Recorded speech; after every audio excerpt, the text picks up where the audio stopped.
ഭാഗം ഒരു നമസ്കാരം. ജീവിതത്തിൽ കഠിനമായ പ്രതിസന്ധികളിലൂടെയും സങ്കടങ്ങളിലൂടെയും കടന്നുപോകാത്തവരായി നമ്മളിൽ ആരുമില്ല. എത്ര പ്രാർത്ഥിച്ചിട്ടും എൻ്റെ കഷ്ടപ്പാടുകൾ മാറുന്നില്ലല്ലോ എന്ന് ഓർത്ത് നിങ്ങൾ എപ്പോഴെങ്കിലും വിഷമിച്ചിട്ടുണ്ടോ? എന്നാൽ വിഷമിക്കേണ്ട. നമ്മുടെ കഠിനമായ ദുരിതങ്ങൾ മാറി ഒരു നല്ല കാലം വരാൻ പോകുന്നു എന്നതിനു മുൻപായി ഭഗവാൻ നമുക്ക് ചില ലക്ഷണങ്ങൾ കാട്ടിത്തരാറുണ്ട്. അതോടൊപ്പം നമ്മുടെ വീട്ടിലെ ഐശ്വര്യക്കേടും നെഗറ്റീവ് എനർജിയും എങ്ങനെ തിരിച്ചറിയാമെന്നും അത് മാറ്റാൻ ഭഗവാൻ കാട്ടിത്തരുന്ന വഴികൾ എന്തൊക്കെയാണെന്നും ഒപ്പം മനസ്സ് നിറയ്ക്കുന്ന ഒരു യഥാർത്ഥ അദ്ഭുത ചരിത്രവും ഈ 12 മിനിറ്റ് വീഡിയോയിലൂടെ നമ്മൾ ഇന്ന് കേൾക്കാൻ പോകുകയാണ്.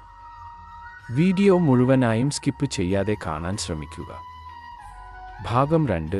ഭഗവാൻ തരുന്ന ആ 3 ലക്ഷണങ്ങൾ. നമ്മുടെ ജീവിതത്തിലെ കഷ്ടപ്പാടുകൾ അവസാനിക്കാറായി എന്ന് മനസ്സിലാക്കാൻ ഭഗവാൻ തരുന്ന 3 പ്രധാന ലക്ഷണങ്ങൾ ഇവയാണ്. മനസ്സിൽ പെട്ടെന്നുണ്ടാകുന്ന ശാന്തത. ചുറ്റും വലിയ പ്രശ്നങ്ങൾ നടക്കുമ്പോഴും കാരണം ഇല്ലാതെ നിങ്ങളുടെ മനസ്സ് പെട്ടെന്ന് ശാന്തമാകുകയോ അല്ലെങ്കിൽ എല്ലാം ശരിയാകും എന്നൊരു ഉറപ്പ് ഉള്ളിൽ തോന്നുകയോ ചെയ്യുന്നുണ്ടെങ്കിൽ അത് ഭഗവാൻ നിങ്ങളുടെ കൂടെയുണ്ട് എന്നതിൻ്റെ ഒന്നാമത്തെ ലക്ഷണമാണ്.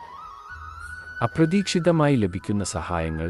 വഴിമുട്ടി നിൽക്കുന്ന സമയത്ത് നിങ്ങൾ ഒട്ടും പ്രതീക്ഷിക്കാത്ത ഏതോ ഒരു വ്യക്തിയിലൂടെ നിങ്ങളെ തേടി ഒരു സഹായം വരികയോ അല്ലെങ്കിൽ നിങ്ങളുടെ പ്രശ്നങ്ങൾക്ക് പെട്ടെന്ന് ഒരു പരിഹാരം കണ്ടെത്തുകയോ ചെയ്താൽ അത് ഭഗവാൻ ആ വ്യക്തിയിലൂടെ നിങ്ങളെ സഹായിച്ചതാണ്.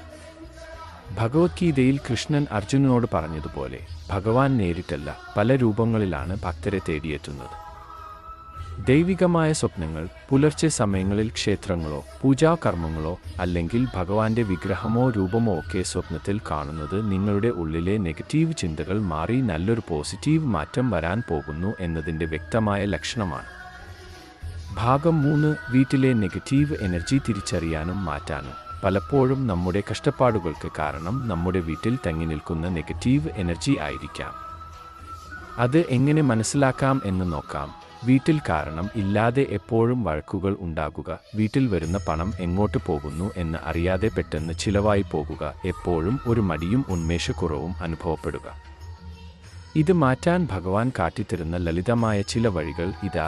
സന്ധ്യാസമയത്തെ പ്രാർത്ഥന. വൈകുന്നേരങ്ങളിൽ കൃത്യമായി വീടും മുറ്റവും വൃത്തിയാക്കി ദീപം തെളിയിക്കുക. നാമം ജപിക്കുന്ന വീട്ടിൽ നെഗറ്റീവ് എനർജിക്ക് നിൽക്കാൻ സാധിക്കില്ല. തുളസിത്തറയും കർപ്പൂരവും. വീടിൻ്റെ മുറ്റത്ത് ഒരു തുളസിത്തറ ഉണ്ടെങ്കിൽ അവിടെ വൈകുന്നേരം വിളക്ക് വെക്കുന്നത് വീട്ടിലേക്ക് പോസിറ്റീവ് എനർജി കൊണ്ടുവരും. ആഴ്ചയിൽ ഒരിക്കൽ വീട്ടിൽ കർപ്പൂരം പുകയ്ക്കുന്നതും നെഗറ്റീവ് ചിന്തകളെ ഇല്ലാതാക്കാൻ സഹായിക്കും. ഭാഗം 4. പുതിയ അദ്ഭുത കഥ. ഭക്തന്റെ കണ്ണീരൊപ്പിയ ഭഗവാൻ. ഇനി നമുക്ക് നമ്മുടെ മനസ്സ് നിറയ്ക്കുന്ന അഹങ്കാരവും വിഷമങ്ങളും മാറ്റി ഭക്തി നിറയ്ക്കുന്ന ഒരു യഥാർത്ഥ ചരിത്രം കേൾക്കാം. പണ്ട് തഞ്ചാവൂരിൽ ജീവിച്ചിരുന്ന ഒരു പാവപ്പെട്ട നാദസ്വര വിദ്വാൻ ഉണ്ടായിരുന്നു. കഠിനമായ ദാരിദ്ര്യം കാരണം അദ്ദേഹത്തിന് തൻ്റെ മകളുടെ വിവാഹം നടത്താൻ പണമില്ലാതെ വലിയ മാനസിക വിഷമത്തിലായി. കടം തരാൻ പോലും ആരും ഉണ്ടായിരുന്നില്ല. ഒടുവിൽ സങ്കടം സഹിക്കാൻ വയ്യാതെ അദ്ദേഹം അടുത്തുള്ള പെരുമാൾ ക്ഷേത്രത്തിൽ ചെന്ന് വിഗ്രഹത്തിന് മുന്നിലിരുന്ന് പൊട്ടിക്കരഞ്ഞു. ഭഗവാനെ, എൻ്റെ കഷ്ടപ്പാടുകൾ അങ്ങ് കാണുന്നില്ലേ? എനിക്ക് ഇനി മരിക്കുകയല്ലാതെ വേറെ വഴിയില്ല. അന്ന് രാത്രി അദ്ദേഹം സങ്കടത്തോടെ ഉറങ്ങാൻ കിടന്നു. പിറ്റേന്ന് രാവിലെ ഉണർന്നപ്പോൾ അദ്ദേഹത്തിൻ്റെ വീട്ടുപടിക്കൽ വലിയൊരു കുതിരവണ്ടി വന്നു നിന്നു. അതിൽ നിന്നും ഇറങ്ങിയ ഒരു ധനികനായ വ്യാപാരി അദ്ദേഹത്തിൻ്റെ കയ്യിലേക്ക് ഒരു വലിയ ബാഗ് നിറയെ പണവും സ്വർണവും വെച്ചു കൊടുത്തു. വിദ്വാൻ അത്ഭുതത്തോടെ ചോദിച്ചു, ആരാണ് അങ്ങ്? എന്തിനാണ് എനിക്ക് ഇത്രയും പണം തരുന്നത്? ആ വ്യാപാരി കണ്ണീരോടെ പറഞ്ഞ മറുപടി കേട്ട് വിദ്വാൻ അവിടെ സ്തംഭിച്ചുപോയി. വ്യാപാരി പറഞ്ഞു, ഇന്നലെ രാത്രി എൻ്റെ സ്വപ്നത്തിൽ പെരുമാൾ ഭഗവാൻ നേരിട്ട് വന്നു. ഭഗവാൻ എന്നോട് പറഞ്ഞു, എൻ്റെ ഒരു ഭക്തൻ വലിയ വിഷമത്തിലാണ്. നീ ഉടൻ തന്നെ നിന്റെ കയ്യിലുള്ള പണവുമായി അദ്ദേഹത്തിൻ്റെ വീട്ടിലേക്ക് പോകണം എന്ന്. ഭഗവാൻ പറഞ്ഞ അടയാളങ്ങൾ വെച്ചാണ് ഞാൻ നിങ്ങളുടെ വീട് തിരഞ്ഞുപിടിച്ചു വന്നത്.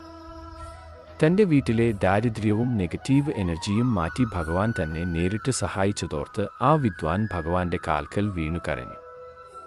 അതെ, നമ്മൾ ആത്മാർത്ഥമായി പ്രാർത്ഥിച്ചാൽ ഭഗവാൻ ഏത് വഴിയിലൂടെയെങ്കിലും നമ്മുടെ ബുദ്ധിമുട്ടുകൾ മാറ്റിത്തരും എന്നതിന് തെളിവാണിത്. ഭാഗം 5. അതുകൊണ്ട് പ്രിയപ്പെട്ടവരെ, ജീവിതത്തിൽ കഷ്ടപ്പാടുകൾ വരുമ്പോൾ ഒരിക്കലും തളർന്നു പോകരുത്. അത് ഭഗവാൻ നമ്മളെ കൂടുതൽ ശക്തരാക്കാൻ തരുന്ന പരീക്ഷണങ്ങൾ മാത്രമാണ്. ഈ വീഡിയോ നിങ്ങൾക്ക് വലിയൊരു പോസിറ്റീവ് എനർജിയും ആശ്വാസവും നൽകി എന്ന് വിശ്വസിക്കുന്നു. വീഡിയോ ഇഷ്ടപ്പെട്ടെങ്കിൽ ദയവായി ലൈക്ക് ചെയ്യാനും നിങ്ങളുടെ കൂട്ടുകാർക്കായി ഷെയർ ചെയ്യാനും ചാനൽ സബ്സ്ക്രൈബ് ചെയ്യാനും മറക്കരുത്. മറ്റൊരു നല്ല വീഡിയോയുമായി വീണ്ടും കാണാം. നന്ദി, നമസ്കാരം.